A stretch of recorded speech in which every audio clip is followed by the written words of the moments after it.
ये जो washing machine आप देख रहे हैं एलजी कंपनी का 6.5 किलो वाला है। इसकी समस्या को चेक करने के लिए जब इसमें लाइट दे के स्पिन टाइमर को घुमाया जाता है तो स्पिन मोटर तो चल रहा है, यानी कि कपड़े सुखाने वाला जो है वो सही है मोटर।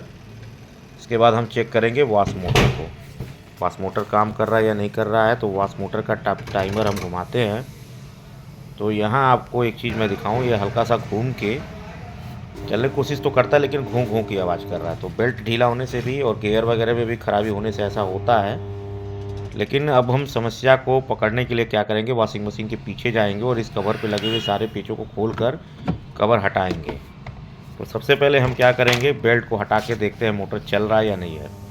तो यहाँ देखिए बेल्ट हटा दिया गया और थोड़ा सा मैं हाथ से भी घुमाने की कोशिश कर रहा हूँ तो ये चल ही नहीं रहा है।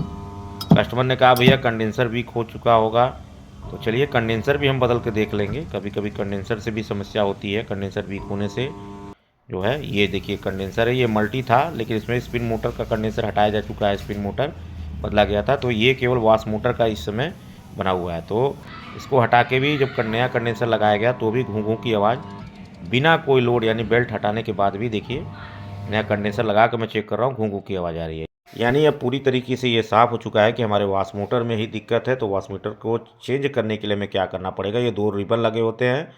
एक जो है मैं खोल रहा हूँ आपके सामने, ये ड्रेन वॉल से जुड़ा होता है तो ये इस तरीके से निकल जाएगा। दूसरा जो स्पिन मोटर का रिबन जो लटक रहा है वो पहले ही मैंने निकाल लिया है।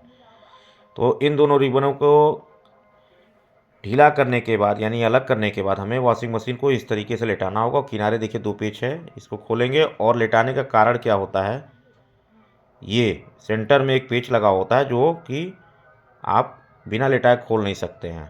तो किनारे वाले पेचों को खोलने के बाद हम सेंटर वाले पेच को भी इस तरीके से खोलेंगे। ये पेच खोलने से हमें फ़ायदा क्या होगा, बॉडी जो है हमारी जो वॉशिंग मशीन की है वो 2 भागों में बट जाती है, इस तरीके से ढीला हो जाएगा। देखिए ये दोनों सिरे इसके अलग हो गए हैं। उससे फ़ायदा हमें क्या होगा, ये बॉडी जो वाइट और ग्रे देख रहे हैं बीच में एक गैप बन जाता है थोड़ा सा, हमें सारे फिर मोटर वगैरह के तारों को अलग नहीं करना पड़ेगा, थोड़ा सा गैप हो जाएगा। तो आप क्या करेंगे, इस तरीके से बीच में स्क्रू ड्राइवर डाल के किनारे से हाथ डाल के आप इन पेचों को खोल कर वॉश मोटर को अलग कर लेंगे और तार को काट के आपको वॉश मोटर का ही केवल तार काटना है, अलग कर लेंगे। उसके बाद पुराने मोटर में से ये चक्री जिस पे बेल्ट घूमती है, पुल्ली भी कहा जाता है इसको कहीं कहीं, इसको निकाल के हम नए वाले मोटर में लगाएंगे। वो कैसे लगाएंगे, यहाँ देखिए नए वाले मोटर में एक घाट आपको दिख रहा है, ये थोड़ा सा घिसा हुआ है जिस पे उंगली में लगा रहा हूँ। यहाँ पे आपको इस चक्री के इस सिरे को लगाना है। ये देखिए जहाँ एलन की मैंने बैठाया था तो ये आराम से बैठ जाएगा। तो अब इसको हम बैठाने के बाद वापस हम कस देंगे। जैसे हमने खोला था एलन की के सहायता से हमने खोला था, तो एलन की के सहायता से ही इसको कस भी देंगे, ठीक है। और उसके बाद हम कनेक्शन करेंगे। तो यहाँ देखिए एलन की से कसा जा रहा है। 4 या 5 नंबर की एलन की लगती है, जहाँ तक मुझे याद है ये 5 नंबर की एलन की थी। इसके बाद बारी आती है वॉश मोटर के कनेक्शनों की। तो यहाँ देखिए साफ साफ लिखा हुआ है, येलो और रेड के बीच में आपको कैपेसिटर लगेगा, वाइट वाला जो तार है वो कॉमन है, बीच में देखिए बना हुआ है मोटर का कनेक्शन। और ये जो रबड़ था पुराने वाले वॉश मोटर में से निकाल के इसमें हम बैठा देंगे ताकि ये थोड़ा सा वाइब्रेट वगैरह नहीं करेगा। रबर गुरमिट भी इसको बोलते हैं। इस रबड़ को देखिए नए वाले मोटर में मैंने बैठा दिया है।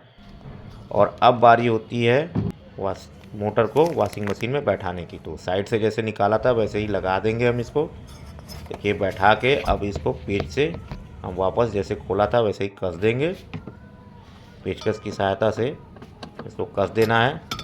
पेच इसका जब बैठ जाएगा तो हम फिर वायरों को कनेक्ट करके वापस टेपिंग कर देंगे। तो यहाँ एक एक करके हम पेच को स्क्रू ड्राइवर की सहायता से कस रहे हैं। बॉडी कसते में वापस आपको ध्यान ये देना है कि जब बॉडी आप वापस कसेंगे तो सबसे पहले सेंटर वाला पेच जो कि मैं कस रहा हूँ, इसको कसने के बाद ही किनारे वाला कसिएगा, क्योंकि किनारे वाला अगर पहले आप कस दिए और सेंटर वाला दिक्कत कर सकता है। सेंटर वाला कसने के बाद किनारे वाला कस दिए और रिबन को जैसे खोला था वैसे ही लगा दिया, ड्रेन रिबन लगा दिया और स्पिन मोटर का रिबन भी उसके ब्रेक में फंसा दिया। अब ये तार जो हमने वॉश मोटर के काटे थे देखिए ये सेम टू सेम कलर है तो हमें दिक्कत नहीं होगी। रेड वाला रेड में, येलो वाला येलो में।